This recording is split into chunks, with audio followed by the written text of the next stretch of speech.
یہ قرآن عربی ہے جس میں کوئی عیب اور اختلاف نہیں تاکہ وہ ڈر مانے۔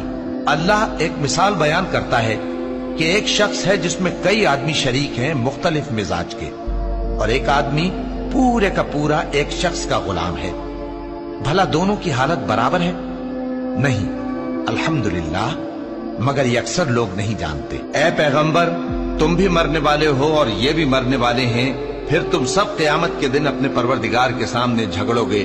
پھر اس سے بڑھ کر ظالم کون جو اللہ پر جھوٹ بولے اور سچی بات جب اس کے پاس پہنچ جائے تو اسے جھٹلائے۔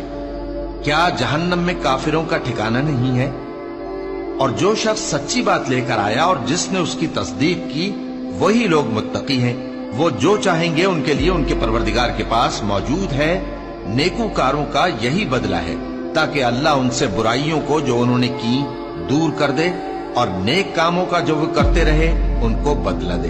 کیا اللہ اپنے بندے کو کافی نہیں؟